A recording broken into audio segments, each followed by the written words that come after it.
Some dreams don't tell you what your future is. They're going to prepare you for who you need to become when you get there. This is one of those dreams. And before we dig in today on those dreams, I want to talk to those that are new here. If you've ever had a dream that didn't make any sense for years, then you're in the right place.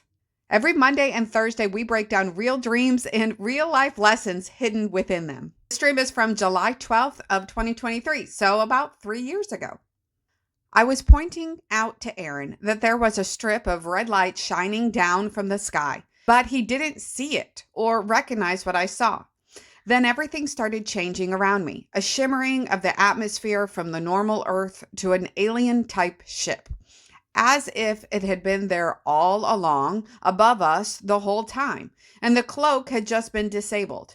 It was scary and dark. I'm outside and someone comes and takes Victor and Eli.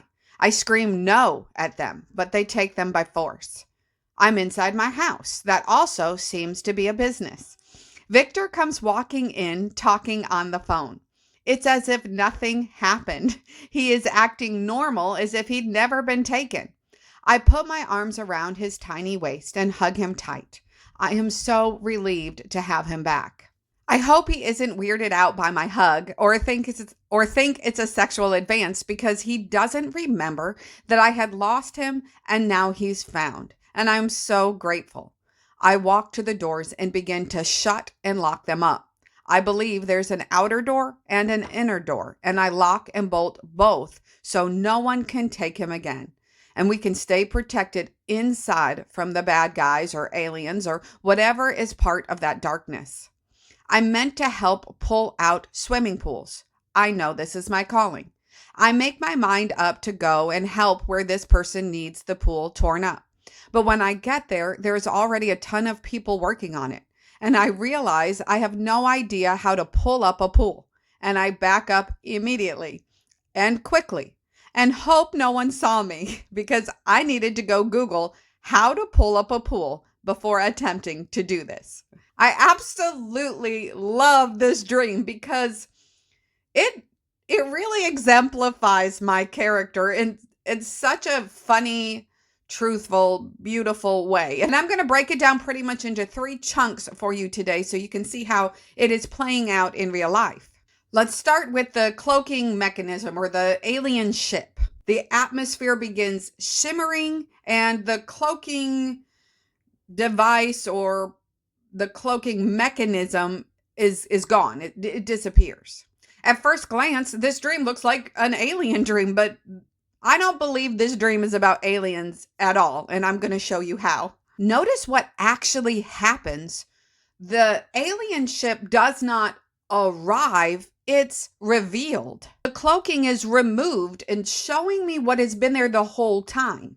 And that is actually a repeated theme that keeps showing up in the dreams, not only that I've shared with you, but other dreams that I've been pattern mapping recently. There's hidden rooms, hidden doors, attics, termites on the steps I tried to take. There's, of course, the shoe backroom dream, which was huge. All of this is belonging, as you can tell, in the same category of something already being there but being discovered.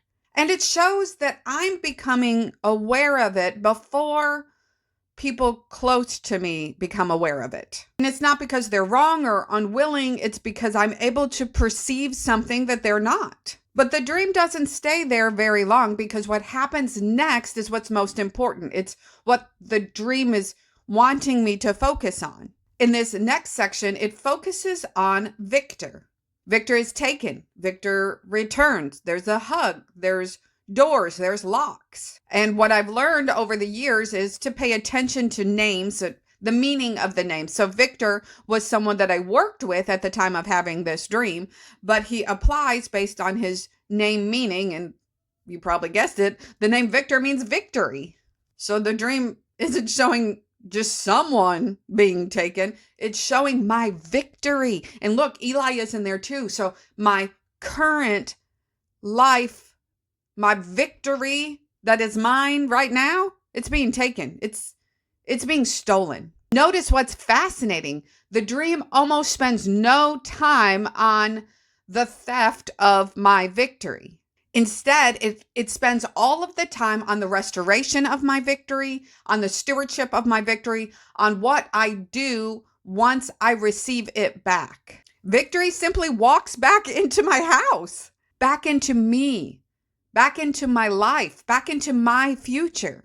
And something else hit me is that the dream never shows me rescuing victory, restoring my victory. It just walks back into my house. Victory returns, and it is not my job to recover it.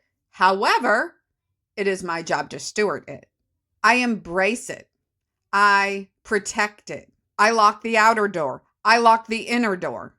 If you've watched my recent videos, you've seen where there's a theme of protecting the future, protecting the baby. And once you've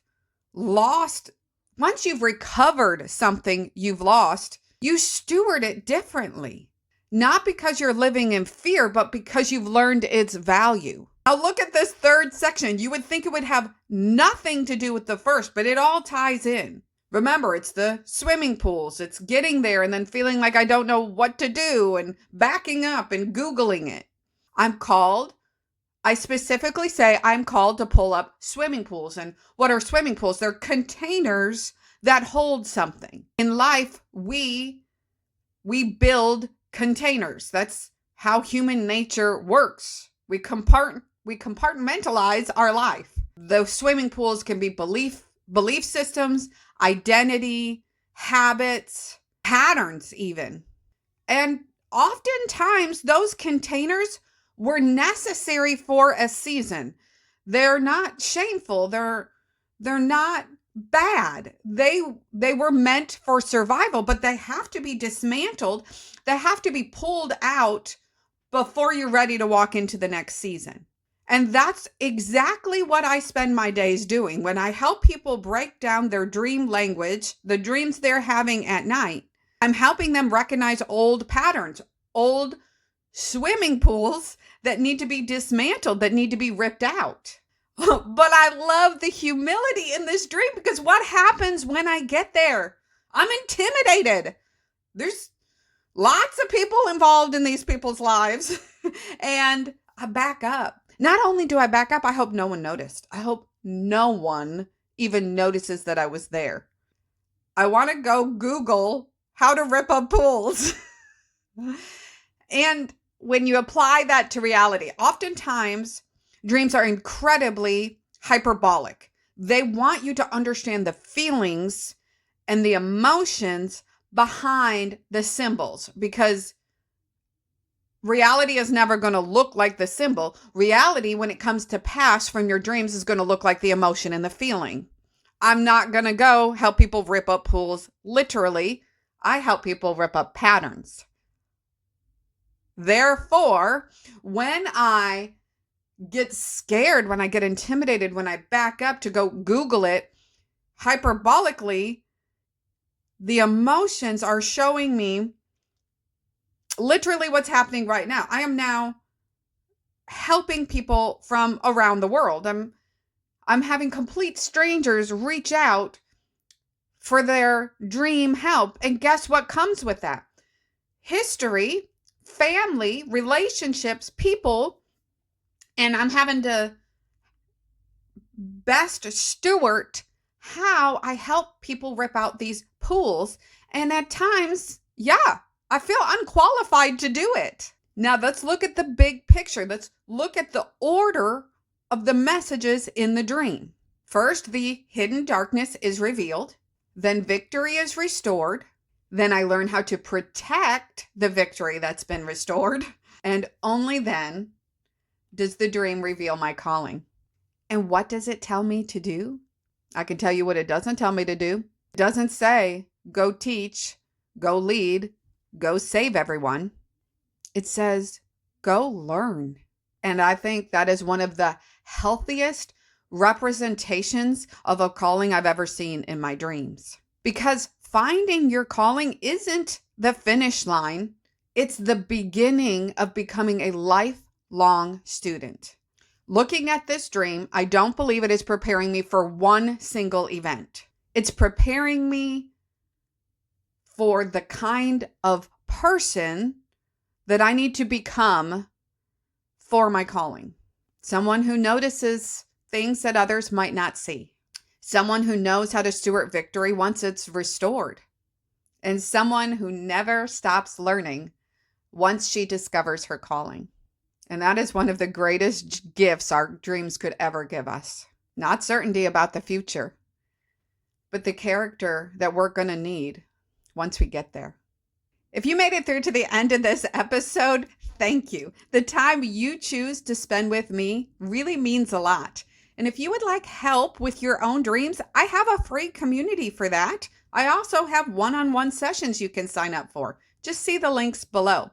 And if not, just come on back and see me here, because you know what? Your story really does matter. I'll see you next time.